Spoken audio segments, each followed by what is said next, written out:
हम खुदा के कलाम से अपने लिए बरकत हासिल करेंगे। And I believe the word of God is for us. ये खुदा का कलाम जो पवित्र आत्मा के द्वारा और फर्क फर्क भविष्यवक्ताओं के द्वारा लिखा गया, केवल इसलिए नहीं लिखा गया कि उस जमाने के लोग पढ़ें, पर उस जमाने से लेकर आज तक जो कोई उसे पढ़ता है और उस पर विश्वास करता है, ये वचन उसके लिए कार्यकारी होता है। It is said to be the living word of God.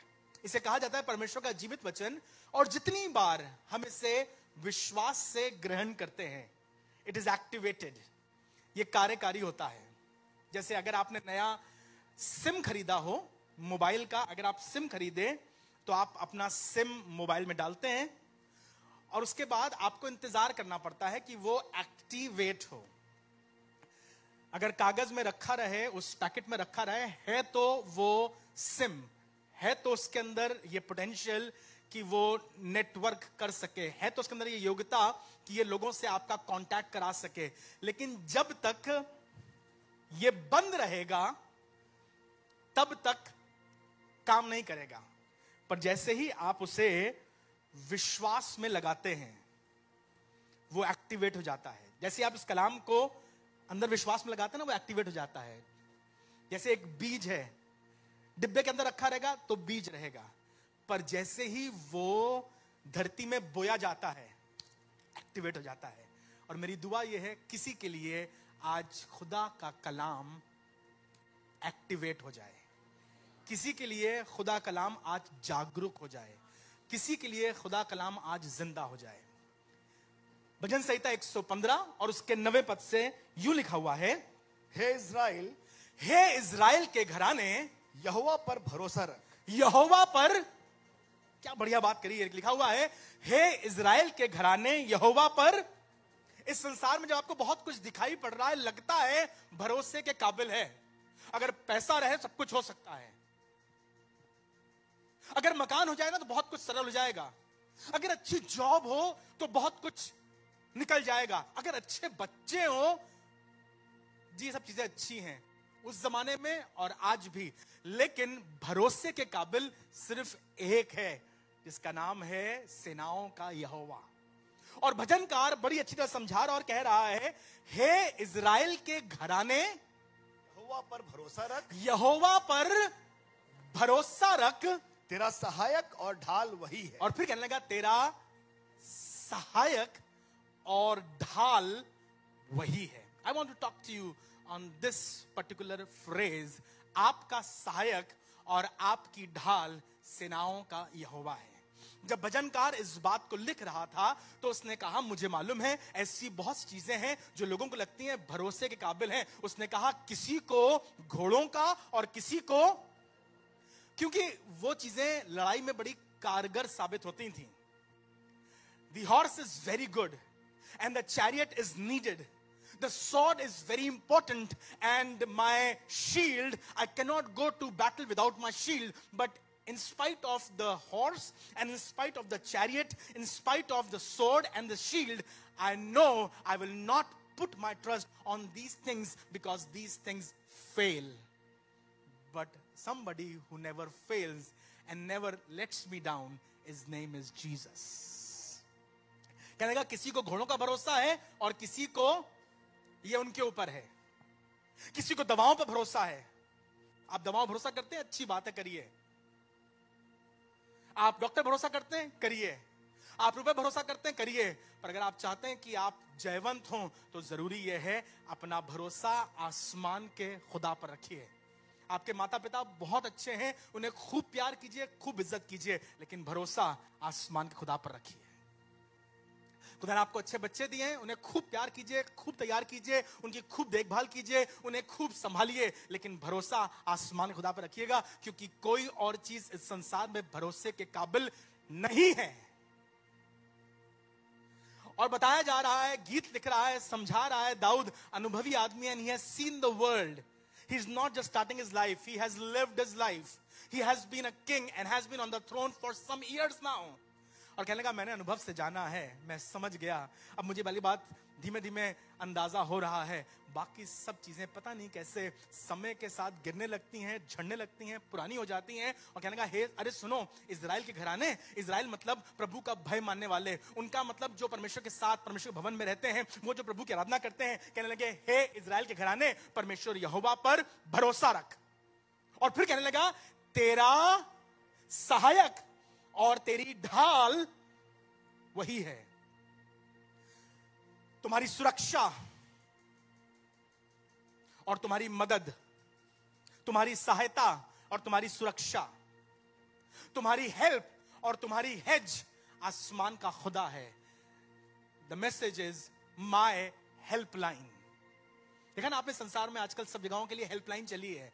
आप उन्हें कॉल कीजिए और वो फट से उठाते हैं मदद कि हम आपकी मदद कर देंगे। पर आपने जिस हेल्पलाइन पर कॉल किया एम्बुलेंस के लिए, एम्बुलेंस ने आते आते इतनी देर लगा दी कि जिंदगी की लाइन ही खत्म हो गई। वो कहते रहे वेटिंग वेटिंग वेटिंग वेटिंग, इंतजार कीजिए। हम आपकी बात करा रहे हैं, अभी अपने एजेंट से हम बात करा रहे हैं, आपकी अपने रिप्रेजेंटेशन से, रिप्रेजेंटेटिव से। और जब तक आपने बात करी तब तक मालूम चला कि बहुत, धन्यवाद करता हूं, उसके बारे में लिखा है संकट में अति सहज से मिलने वाला। आज मैं आपसे बात कर रहा हूं एक ऐसे सहायक की जो संकट में अति सहज से मिलने वाला सहायक है। और अच्छी बात मालूम क्या लिखी है, अगर आप पढ़ेंगे ना तो 9वीं आयत, 10वीं आयत और 11वीं आयत बिल्कुल एक जैसी है। पढ़िए क्या लिखा हुआ है, उसमें लिखा हुआ है हे इजराइल के घराने सुन, यहोवा पर भरोसा रख, क्योंकि तेरा सहायक और तेरी ढाल वही है। फिर कहने लगा हे हारून के घराने, ओ द ट्राइब ऑफ एरन, हारून के घराने। क्यों? उसने पहले बात करी इजराइल के बारे में और फिर बात करी हारून के बारे में। क्यों? हारून जो था वो चुना हुआ था और उसका घराना जो था वो खिदमत करता था। वो बात कर रहा था उनकी जो मंदिर में सेवकाई करते हैं, बात कर रहा था उनसे जो प्रचार करते हैं, बात कर रहा था उनसे जो गीत गाते हैं, बात कर रहा था उनसे जो मंदिर में देखभाल करते हैं, लेवी घराने से थे। उसने कहा हे इजराइल के घराने, अपने यहोवा पर भरोसा रख, तेरा सहायक और तेरी ढाल वही है। फिर कहने लगा हे हारून के घराने, द मिनिस्टर्स, पास्टर शैलेंद्र आपसे, पास्टर अनिल चरण आपसे, गुड्डू भैया आपसे, एरन भैया आपसे, सुनील भैया आपसे, आप भी सुनिए। ऐसा नहीं है कि खाली लोग रखें और आप जो चाहे वो करें, आपके लिए कोई, आपके लिए भी जरूरी है। पादरी साहब आपके लिए भी इंपॉर्टेंट है, सेवक तुम्हारे लिए भी इंपॉर्टेंट है, सुसमाचार प्रचार करने वाले तुम्हारे लिए भी जरूरी है कि अपने परमेश्वर यहोवा पर भरोसा रखो, क्योंकि तुम्हारा भी सहायक और ढाल वही है। और फिर आगे बढ़ के कहने लगा हे यहोवा के डरवैयों, और फिर हे यहोवा के, सबके लिए बात कर रहा है। अब उनके लिए बात कर रहा है जो ऊपर बालकनी में बैठे हुए हैं, उनके लिए बात कर रहा है जो कहीं कोने में बैठे हुए हैं, उनके लिए बात कर रहा है जो बाहर फॉयर में बैठे हुए हैं, या अपने घर पर जूम में हैं, या शायद तुम्हें अनुमति भी नहीं कि तुम संडे को चर्च में जाकर अपना सर झुका सको क्योंकि तुम्हारी परिस्थितियां और तुम्हारे हालात ऐसे हैं। पर अगर तुम परमेश्वर का भय मानते हो, and if you fear God, the word is हे यहोवा के डरने वालों, यहोवा पर भरोसा रखो, क्योंकि वही तुम्हारी सुरक्षा और तुम्हारी मदद है, वही तुम्हारी सहायता और तुम्हारे लिए ढाल है। किसी और चीज को, किसी और इंसान को, किसी और दुनिया की खूबसूरत, महंगी, मजबूत चीज को अपनी सुरक्षा और अपनी सहायता मत बनाइएगा। बनाना है तो जिंदा खुदा से कहिए प्रभु मुझे मालूम है तू इजराइल का रक्षक है जो ना कभी ऊँघता और ना कभी सोता है। तू हारून के घराने का भी रक्षक है जो हमेशा उसकी चिंता करता है। और यहोवा के सब डरवैये उस पर भरोसा रखें, क्योंकि वो खुदा हमारा रक्षक है और वही खुदा हमारी सहायता है। हालेलुया। जब आप अपनी जिंदगी के कठिन दौर से गुजर रहे हैं, जब अस्पतालों में भागना पड़ रहा है, जब अपने बच्चों के लिए परेशान हैं, उनके करियर के लिए, उनके फ्यूचर के लिए, every day try your level best. अपने घुटने पर आकर खुदा से बात कीजिए, कहिए प्रभु मुझे मालूम है मेरी सुरक्षा और मेरी सहायता तेरी ओर से है। There is nothing else that can help me. There is nothing else that can lead me into success. There is nothing else that can provide me what I need. It is except you, Lord, that nothing else will satisfy me. प्रभु तेरे सिवा कोई और चीज मुझे आसूदा नहीं करेगी। सुनिए भजन संहिता 33 उसकी 20वीं और 21वीं आयत। परमेश्वर का सेवक दाऊद बड़ी अच्छी तरह से इस भजन में, अपने गीतों में अपने परमेश्वर के बारे में चर्चा कर रहा है और लिख रहा है, हम यहोवा का आसरा देखते आए हैं। हम यहोवा का आसरा देखते आए हैं। जब चीजें ऊपर नीचे हो रही हों, financially things are not in shape, physically doctor की रिपोर्ट्स बड़ी घबराने वाली हों, घर में रिश्ते बड़े बिगड़ रहे हों,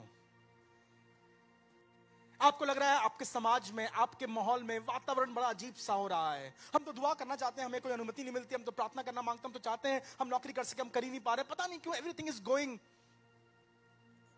इन द डिफरेंट डायरेक्शन। उस समय मालूम तरीका क्या है? उस समय प्रभु तू हमारी मदद कर। और सिखा रहा है भजनकार, सिखा रहा है दाऊद, सिखा रहा है प्रभु का सेवक पवित्र आत्मा, कहने लगा हम तो यहोवा का आसरा देखते यहोवा आए हैं। का आसरा देखते आए हैं। वो हमारा सहायक वही हमारा सहायक और हमारी ढाल ठहरा है। क्या कह रहा है? वही हमारा सहायक और हमारी। एक राजा को ये वाली बात मालूम थी, मेरे पास सैनिक हैं, मेरे पास घुड़सवार हैं, मेरे पास योद्धा हैं, मेरे पास किला है, मेरे पास महल है, लेकिन मेरा किला, मेरा महल, मेरे घुड़सवार, मेरी ढाल और मेरी निपुणता, युद्ध कौशल की निपुणता, the art of battle can not save me.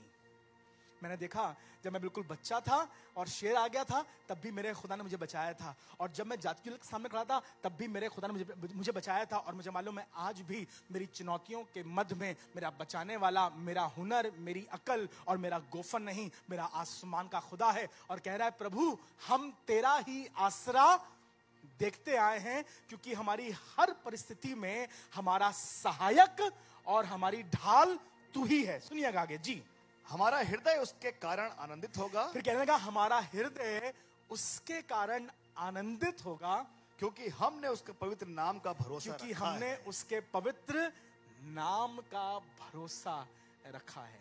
आपसे कहना चाहता हूं, अपनी जिंदगी के हर दिन में कोशिश करो, प्रभु मुझे बता, हम सेवकों को समझा, हम सेवकों को बता, हम खादिमों को बता, प्रभु इजराइल के घराने को बता, और वो सब जो यहोवा का भय मानते उन्हें बता कि यहोवा पर भरोसा रखना, trust in the Lord with all your heart and lean not on your own understanding. Only thing that you can put your trust and you can lean on is the name of Jesus.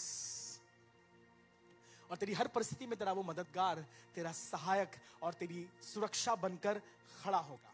बड़ी अच्छी मुझे कहानी लगती है, निकाल के पढ़िएगा, आपको अच्छा लगेगा। दानियल की किताब और उसका 6वां अध्याय, book of Daniel chapter 6। It is one of the most powerful stories. और मुझे लगता है शायद इस समय दानियल की पुस्तक हमारी आंखों के सामने पूरी हो रही है। दानियल उसका 6वां अध्याय और उसके 16वें पद से हम लोग पढ़ेंगे। दानियल की कहानी आपको मालूम है, दानियल इस समय बाबुल में है। Daniel is living his life in Babylon. अगर आप बाइबल को अच्छी तरह से समझना चाहते हैं, if you want to understand the scriptures better, तो बड़ा आसान तरीका है समझने का। बाइबल में 2 बार परमेश्वर के लोग बंधुआई में गए हैं। Twice they have been in slavery. सबसे पहले यूसुफ के जमाने में जब वो मिस्र जाते हैं, तो मिस्र जाते हैं एज रॉयल गेस्ट्स, वो राजकीय मेहमान, वो बड़े इज्जत के साथ वहां पहुंचाए जाते हैं और वहां पर रहने लगते हैं गोशेन में। पर समस्या क्या होती है, प्रभु का हाथ इनके ऊपर था, प्रभु की बरकत इनके ऊपर थी, धीमे धीमे ये बढ़ने लगे। और फिर यूं लिखा हुआ है निर्गमन उसके पहले अध्याय में, और वो फिरौन मर गया और दूसरा फिरौन गद्दी पर बैठा। 5वां 6वां पद है, और वो यूसुफ को और यूसुफ के उन सब कामों को जो यूसुफ ने किया था नहीं जानता था। अब होते होते इस बात को 100-125 साल हो गए हैं। Now because the people of Egypt were threatened कि पता नहीं क्या होगा, ये हमारे ऊपर हावी हो जाएंगे, तो उन्होंने उन्हें दबाना शुरू कर दिया और उन्हें गुलाम बना लिया। और 450 साल या 430 साल एग्जैक्टली परमेश्वर के लोग गुलाम रहे। फिर परमेश्वर ने मूसा को खड़ा किया और मूसा ने लोगों को आजाद किया और फिर वो लेकर आए। और हम देखते हैं पूरी बाइबल आगे चलती रहती है। फिर एक समय आता है जब परमेश्वर ने इजराइलियों को स्टैब्लिश कर दिया, उन्हें राजा दिए और लगभग इजराइल में 40 या 42 राजा हो गए। तो उसके बाद फिर परमेश्वर के लोग मन मर्जी करने लगे। पराये देवताओं के पीछे भागने लगे। और यशाया के जमाने में परमेश्वर ने यशाया के द्वारा हिजकिया बादशाह के पास यह पैगाम भिजवाया कि फिर से इजरायली दासत में चले जाएंगे। ये लगभग 1500 साल का अच्छा समय बीता, बट अगेन बताया गया यशाया के जमाने में यशाया ने प्रोफेसी करी और कहा कि ये लोग बंधुआई में चले जाएंगे और 70 साल बंधुआई में रहेंगे। हिजकिया को फौरन घुटने पे आना चाहिए था, प्रार्थना करनी चाहिए थी, रोना चाहिए था, प्रभु से माफी मांगनी चाहिए थी, पर हिजकिया ने ऐसा नहीं किया। हिजकिया ने कहा, अच्छा यशाया ये बताओ, मेरे राज में तो सब सही रहेगा ना? तो उसने कहा, हाँ तेरे राज में सब सही रहेगा, पर तेरे बाद ऐसा होगा। बहुत गलत फैसला था हिजकिया का, सेल्फिश, स्वार्थी। मेरे राज में सब सही रहेगा ना? उसने कहा, हाँ तेरे राज में सब सही रहेगा, जो होना है होने दो। As a parent, as a father, as a mother, as a leader, सिर्फ अपने आप को मत बचाओ, कोशिश करो तुम्हारे साथ तुम्हारा खानदान, तुम्हारे साथ तुम्हारे बच्चे, तुम्हारा परिवार सब प्रभु की राहों पर चल सके। हम आगे चर्च, बस हमें मतलब नहीं बाकी लोगों से, नहीं। अगर तुम वाकई अपने खानदान को प्यार करते हो, अगर तुम वाकई सच्चे हो, तो you have the responsibility for yourself and for your generations. जब यिर्मयाह भविष्यवक्ता था, उस जमाने में बेबीलोन के शासक नबूकदनेस्सर ने आक्रमण करके इजराइल को जीत लिया और ढेर सारे लोगों को बंदी बनाकर अपने साथ बेबीलोन ले गया। ये दूसरी गुलामी थी जो 70 साल की थी और 70 साल इजरायली बाबुल में गुलाम रहे। बहुत मुसीबत, बहुत दुख, बहुत पीड़ा, बहुत दर्द और बहुत आह इन्होंने उठाई। और उस समय की बात है जब परमेश्वर ने इनको वहां से आजाद किया और आगे कहानी चलती है। दानियल वहीं रह जाता है और अब ये जो गुलामी के बाद जब दानियल वहां रहता है तब की बात है। इस समय दानियल की उम्र लगभग 80 या 82 साल है। He is an old man, बुजुर्ग आदमी है। और तब लिखा हुआ है उस देश में जो बादशाह था दारा, he was a Mede king, मादी राजा था। उसने अपने देश में ऐलान कराया कि अब कोई भी किसी और ईश्वर से प्रार्थना आराधना नहीं करेगा, किसी और ईश्वर से आराधना नहीं करेगा, जो करेगा वो मुझसे करेगा। लोगों ने उसको चढ़ाया था। राजा ने कहा, हाँ ये अच्छी बात है, मैं ही ईश्वर, मैं ही देवता और मैं ही यहां का मालिक और राजा हूं। पर लिखा है जब उस चिट्ठी पर दस्तखत हो गए और उस पर मोहर लग गई, पर दानियल फिर भी अपनी रीति के अनुसार यरूशलेम की तरफ जो खिड़की खुलती थी उसकी ओर खिड़की खोल करके प्रार्थना किया करता था। आपको मालूम, जहां दानियल था उस जगह बेबीलोन से लेकर के यरूशलेम में लगभग 1120 किलोमीटर का फासला था। It was about 1100 kilometres. पर एक तरीका हुआ करता था, वो खिड़की खोलते थे और उस तरफ मुंह करके दुआ करते थे, क्योंकि सुलेमान ने कहा था कि प्रभु अब जब कभी कोई इस मंदिर की ओर मुंह करके प्रार्थना करे तो उसकी तू प्रार्थना को सुन लेना। और जितनों ने उसकी ओर दृष्टि की उनके चेहरे मुनव्वर हो गए। मैं आपसे नहीं कह रहा हूं कि आप assembly of believers church Sujanpura की तरफ मुंह करके प्रार्थना कीजिए। प्रार्थना करना है ना तो स्वर्ग की ओर अपनी आंखें उठाइए और प्रार्थना कीजिए। और जब कभी तुम अपनी आंखें परमेश्वर की ओर लगाओगे तुम्हारे चेहरे शर्मिंदा नहीं होंगे। हे इजराइल के घराने, यहोवा पर तेरा सहायक और तेरी ढाल वही है, वो तेरा मददगार है, वो तेरा रक्षक है। अब क्योंकि ये वाली बात कह दी गई थी, लेकिन दानियल ने कहा मेरी तो रीति है, मैं अपने परमेश्वर के मंदिर की ओर खिड़की की तरफ मुंह करता हूं, प्रार्थना करता हूं। जब वो प्रार्थना कर ही रहा था तो लोग आ गए, सैनिक आ गए, लोगों ने घेर लिया और उसे पकड़ लिया। मना किया गया था प्रार्थना ना करना, मना किया गया था तुम यरूशलेम की तरफ मुख मत करना, मना किया था चर्च मत जाना, मना किया गया तुम्हारे घर में मीटिंग ना हो, मना किया गया बाइबल मत पढ़ना, पर फिर भी तुम कर रहे हो। पकड़ लिया गया। हालात कठिन हो गए, बड़ी मुश्किल हो गई। इसके हाथ पांव बांधकर इसे घसीट कर राजा के सामने ले गए। राजा दानियल को प्यार करता था क्योंकि दानियल उस जमाने में बहुत प्रवीण लोगों में से एक था। और दानियल ना सिर्फ बुद्धिमान था, पर अब 120 प्रांतों के ऊपर 120 स्टेट्स या प्रोविंसेस के ऊपर तीसरे दर्जे का हाकिम बनने ही वाला था।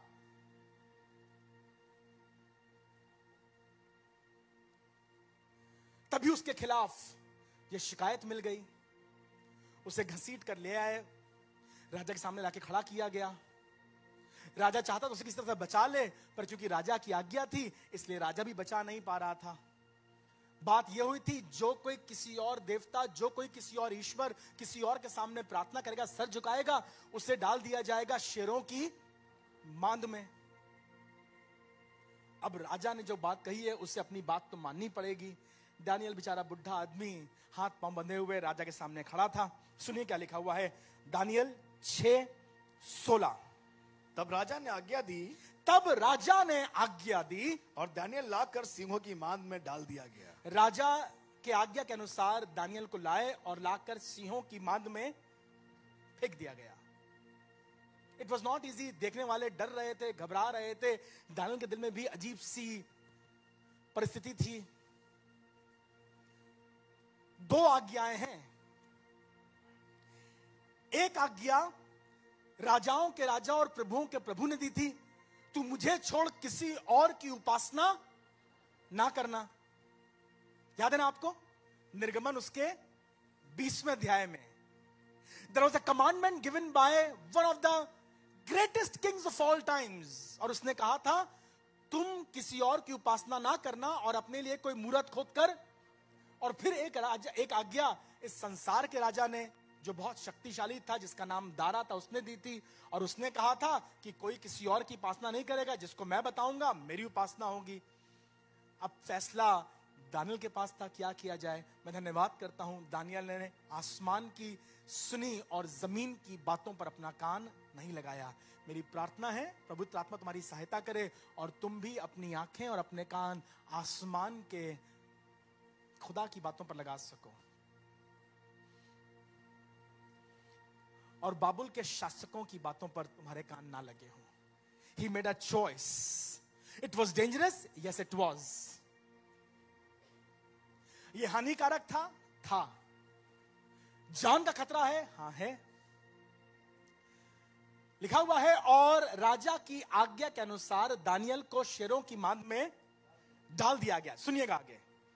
उस समय राजा ने दानियल से कहा, और डालते वक्त या डालने से पहले उस समय राजा ने दानियल से कहा, तेरा परमेश्वर जिसकी तू नित्य उपासना करता है, तेरा परमेश्वर जिसकी तू नित्य उपासना करता है ना, वही तुझे बचाए। अब वही तुझे बचाए। तूने मेरी बात नहीं मानी, मैंने तुझे मौका दिया। देख सब लोग खड़े हैं, किसी ने हिम्मत नहीं करी। तुम बहुत धर्मी हो, तुम एक अलग ही आदमी हो। मैं तुम्हारे लिए कोशिश कर रहा हूं सीढ़ी बनाने की, तुम्हें मैं 120 प्रांतों के ऊपर एक अधिकारी बनाना मांगता हूं, पर तुम्हारे बात समझ में नहीं आ रही है। अम्मा बुढ़े आदमी हो, 80 साल तुम्हारी उम्र है, कुछ तो समझ रखो। और तुम्हें प्रार्थना करनी थी तो खिड़की बंद कर लेते। आ बैल मुझे मार।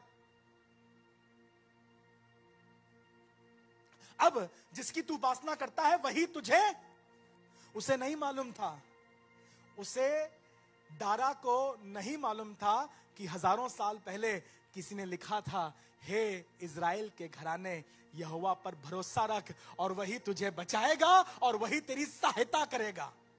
उसे नहीं मालूम था कि किसी ने कहा है, हे हारून के घराने, अपने खुदा पर भरोसा रख, वही तेरी सहायता करेगा और वही तेरी ढाल बन जाएगा। उसे नहीं मालूम था कि कहा गया है, हे यहोवा के डरवैयों, यहोवा पर भरोसा रखो और वही तुम्हें बचाएगा और वही तुम्हारी रक्षा करेगा। पर धन्यवाद करता हूं, दानियल को शायद भजन 115 आता था और उसने कहा, दारा, मेरा खुदा जिसकी मैं इबादत करता हूं वो मुझे बचाएगा। सुनिए क्या लिखा हुआ है, दानियल से कहा गया, अब तेरा खुदा ही तुझे बचाए। जी। तब एक पत्थर लाकर उस गड्ढे के मुंह पर तब एक बड़ा पत्थर, ताकि ये भाग ना पाए, उस गड्ढे के मुंह पर रख दिया गया। जी। और राजा ने उस पर उंगली अपनी अंगूठी से, राजा ने अपनी अंगूठी से उस पर अपने प्रधानों की अंगूठियों से मोहर लगा दी कि दानियल के विषय में कुछ बदलने ना पाए। सील्ड। दानियल के विषय में कुछ बदलने ना पाए। राजा की, इस जमीन के राजा की मोहर लगाई गई है ताकि दानियल के विषय में कुछ बदलने, क्या लगता है आपको, कुछ बदलने ना पाए? मतलब what do you think? Daniel के विषय में जो आज्ञा दी गई कि इसे शेरों के मांद में डाल दो, दानियल के विषय में जो आज्ञा दी गई कि अब ये यहां से बाहर ना निकले, दानियल के विषय में जो डेथ सेंटेंस कहा गया है वो बदलने दारा। तुम्हें नहीं मालूम आसमान का खुदा मनुष्यों के बीच में प्रभुता करता है। तेरा लेख बड़ा कमजोर है, पर आसमान का खुदा जो लिखता है वो कभी बदल नहीं सकता। और मैंने दानियल के लिए मृत्यु नहीं लिखी। उसने मोहर लगा दी, उसने हस्ताक्षर कर दिया, उस पर सील लगा दिया, पहरेदार बैठा दिए, ताकि जो कुछ दानियल के विषय में कहा गया है, गड्ढे में डाल दो, उसे शेरों के सामने डाल दो, ये मर जाएगा, खत्म हो जाएगा, इसका अब अवशेष भी बचा दिखाई नहीं पड़ेगा। लिखा हुआ है इसके विषय में कुछ बदलने ना पाए। और राजा चला गया अपने कमरे में। राजा को पूरी रात नींद नहीं आई। लिखा हुआ है राजा ने उस शाम को खाना भी नहीं खाया। राजा की भूख मर गई, because Darius was impressed by the wisdom that Daniel had. And Darius was really impressed by the speech and the eloquency and the Spirit of God that was upon Daniel. पर क्या बताएं, मजबूरी है, क्या बताएं, हमारे यहाँ की राजनीति है, पता नहीं क्या बताएं, अब क्या बताएं, हमने तो हस्ताक्षर कर दिए थे। लिखा है राजा अपने घर गया, उसने खाना नहीं खाया, पूरी रात महल की छत पर टहलता रहा, बिस्तर पर लेट गया तो उसे नींद नहीं आई, और सुबह सुबह 4 बजे ही तड़के उठकर चला आया वापस गड्ढों के पास, उस गड्ढे के पास जिसमें शेर और दानियल बंद थे। लोग परेशान, राजा सुबह 4 बजे उठ गया, क्या हो गया? अरे 4 बजे उठा नहीं है, पूरी रात सोया नहीं है, इसे नींद नहीं आई है, इसकी भूख भी मर गई है, ये परेशान था, इसकी भौहें सिकुड़ी हुई थी। What happened, let me go and see. और सुबह 4 बजे जैसे अपने कमरे से बाहर निकला, सैनिक तैयार, कहां जा रहे हैं? मैं जा रहा हूं गड्ढे के पास, शेरों की मांद के पास। क्यों, क्या? चलो वहां चलो। पूरी भीड़, लश्कर का लश्कर, सुबह सुबह 4 बजे शेरों की मांद के सामने आके खड़ा है। पत्थर हटाओ, पत्थर हटाओ। राजा की आज्ञा से पत्थर रखवाया गया, राजा की आज्ञा से पत्थर हटवाया गया, राजा की आज्ञा से शेर भेजे गए थे, राजा की आज्ञा से शेरों को अलग करवाया गया था, राजा की आज्ञा से दानियल को डलवाया गया था, और राजा की आज्ञा से दानियल को निकलवाया गया। लेकिन दानियल का बाल भी बाका नहीं हो सका, क्योंकि लिखा है दानियल आसमान के खुदा पर भरोसा करता था, और उसकी सहायता और उसकी सुरक्षा तो सेनाओं का यहोवा करता था। अब दारा खड़ा हुआ और कहने लगा, दानियल, दानियल, क्या तेरा खुदा तुझे शेरों से बचा सका? सन्नाटा। अचानक से एक गड्ढे से आवाज आई, राजा दानियल, तू चिरंजीव रहे। मेरे खुदा ने अपने फरिश्तों को भेजकर शेरों के मुंह को बंद कर दिया। शेर तेरे होंगे, पर हुक्म मेरे आसमान के खुदा की मानते हैं। गड्ढा तेरा है, लेकिन वो बात मानता है आसमान के खुदा की, क्योंकि एलानिया कहा गया था, हे इजराइल के घराने सुन, यहोवा पर भरोसा रख और वही तेरी सहायता और वही तेरी, हे हारून के घराने सुन, अपने परमेश्वर यहोवा भरोसा रख, वही तेरी सहायता और वही तेरी ढाल है। हे यहोवा के डरने वालों, यहोवा पर भरोसा रखो और सुनो, वही तुम्हारी सुरक्षा और वही तुम्हारी सहायता है। Irrespective of what pit are you in, अस्पताल में हो, गरीबी में हो, निराशा में हो, या शेरों के बंधन में बंधे हो, तुमसे कहना मांगता हूं, शेरों के गड्ढों के बीच में भी आसमान का खुदा प्रभुता करता है। हम तो तेरा ही आसरा देखते आए हैं, और हमें मालूम है खुदावंद, तू हमें बचाने की सामर्थ रखता है। आइए अपनी आंखों को बंद करें आज, और मैं विश्वास करता हूं स्वर्ग का परमेश्वर किसी के हक में आकर खड़ा हो रहा है। हे इजराइल के घराने सुन, अपने परमेश्वर यहोवा पर भरोसा रख, क्योंकि तेरी सहायता और तेरी ढाल वही है। हे हारून के घराने सुन, मेरा दिल कर रहा है मैं एक एक घराने का नाम लेकर आपसे बोलूं। Listen to this, trust in the lord, for he is your help and he is your shield.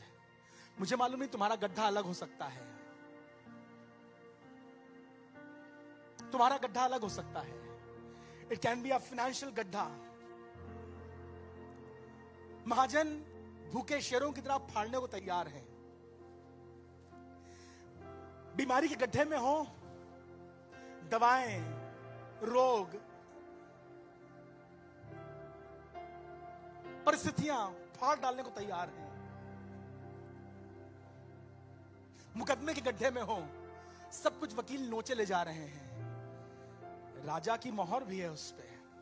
पर धन्यवाद करता हूं, राजाओं के राजा का ऐलान कोई टाल नहीं सकता है. दारा तू लगा अपनी मोहर, तू चल अपनी चालें, और तू ये भी कह दे कि जो कुछ मैंने कहा दानियल के विषय में उसे कोई ना पलटे. पर सच तो यह पूरा वही होगा जो खुदा का कलाम कहता है. Something that cannot be changed is the word of God. बाकी सब चीजें बदल जाती हैं. राजा की यह आज्ञा थी कि दानियल के विषय में कुछ ना बदले, पर सेनाओं के यहोवा ने आज्ञा दी और सब कुछ बदल गया. सुनिए ध्यान से. Every report that is terrifying you will be changed in the name of Jesus. यीशु मसीह नासरी के नाम से वो मौत की आज्ञा जो डॉक्टरों ने लिखी है, यीशु मसीह नासरी के नाम से वो मौत की आज्ञा जो न्यायियों ने, अधिकारियों ने लिखी है, यीशु मसीह नासरी के नाम से वो मौत की आज्ञा जो परिस्थितियों ने लिखी है, मैं हुक्म दे रहा हूं, बदल जाए. क्योंकि प्रभु हम तुझ पर भरोसा रख रहे हैं और तू ही हमारी सहायता और तू ही हमारी मदद है. You are my helpline, O Lord, and I am calling upon your name. प्रभु मैं तेरे नाम को पुकार रहा हूं. तू मेरा मददगार, मेरा सहारा, मेरी सुरक्षा है खुदावन, और तुझ में ही होकर हम जयवंत होते हैं. Thank you Jesus. Thank you Lord. प्रभु मेरी सहायता तू ही है. प्रभु मेरे मस्तिष्क का ऊंचा करने वाला तू ही है. प्रभु मेरी ढाल तू ही है और तुझ पर मेरा भरोसा है. अपने खुदा को पुकारिए, अपने खुदा से बात कीजिए, अपने खुदा से कहिए, और वो आपके लिए आज इस पल आश्चर्य कर्म पैदा कर रहा है. तुम्हारे घर, तुम्हारे बच्चे, तुम्हारे हालात, whatever situation you are right now, I know we need his help. हमें उसकी सहायता चाहिए, इमदाद चाहिए है, और वो हमारे लिए ढाल बन जाएगा. Thank you Lord. दानियल, तेरी परिस्थितियां विपरीत हैं, पर तेरा खुदा तेरे लिए खड़ा है. अपने गड्ढे में शेरों को मत देख, पर अपने गड्ढे में उन फरिश्तों को जो देख जो तेरे आने से पहले यहां आ चुके हैं. Thank you Jesus. प्रभु किसी के लिए आज फरिश्तों को भेजकर शेरों के मुंह को बंद कर दीजिए. प्रभु किसी के लिए आज तेरा आश्चर्य कर्म पैदा हो सके. प्रभु जो इस समय इस भवन में बैठे हैं, जो इस समय मेरी आवाज सुन रहे हैं ऑनलाइन, प्रभु यीशु मसीह हम चाहते हैं तेरी सामर्थ इसी वक्त तेरे लोगों पर प्रकट हो और वो महसूस करें. भजन 115 उसका 9वां पद, 10वां पद और 11वां पद मेरे लिए है कि मेरा खुदा मेरा मददगार है, मेरा खुदा मेरी ढाल है, और मैंने अपना भरोसा अपने आसमान के खुदा पर रखा है. Thank you Jesus. Thank you Jesus. ना डर है मुझे इस जहान का, थैंक यू लॉर्ड. हूँ आफतों में मैं या तूफानों से घिरा, क्या कर कुछ सके मुझको से जुदा. अब्बा है वो पिता मेरे संगे सदा, तू न छोड़ेगा कभी मेरे साथ सदा. हर एक कदम पे मेरे संगे चला, तू न छोड़ेगा कभी मेरे साथ सदा. हर एक कदम पे दाहिनी ओर 10,000 मेरे संगे चला, ना डर मुझको अब है किसी बाईं ओर 1000 गिरेंगे, पर उनमें से कोई तेरे निकट ना आएगा. हाथ पकड़ कर निकालेगा मसीह. धन्यवाद प्रभु यीशु, तेरा वायदा सच्चा है. घोषणा विजय की करते ही माने हैं यही, वो हाथ संभालेगा संभालेगा मसीह. प्रभु संभाल ले, हम घोषणा विजय की करते ही माने हैं सब मिलकर. न कोई बला छू सकेगी न कोई उसका घेरा, निकट आएगी न कोई उसका बाड़ा, छू सकेगी उसके लहू का बाड़ा, उसके फरिश्तों का घेरा। न कोई बला यहोवा का दूत तेरे चारों ओर छावनी किए हुए, न कोई बला छू सकेगी न कोई बला निकट आएगी। प्रभु आज ये प्रार्थना कर रहा हूं, तेरे वचन की सच्चाई मेरी जिंदगी में पूरी हो सके। हे इज़राइल के घराने, सुन, यहोवा पर भरोसा रख, वही तेरी सुरक्षा, तेरी सहायता और तेरी ढाल है।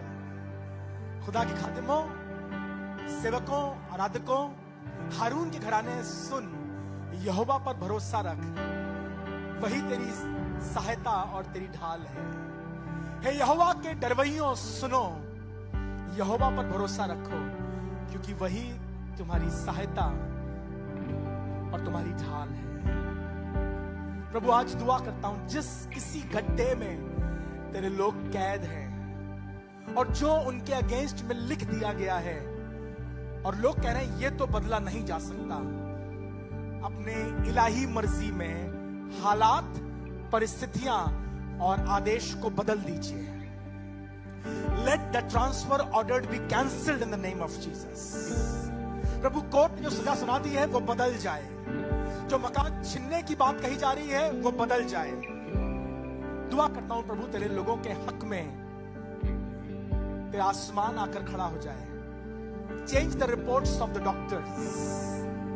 Let the MRIs be changed and it may bring glory to your name.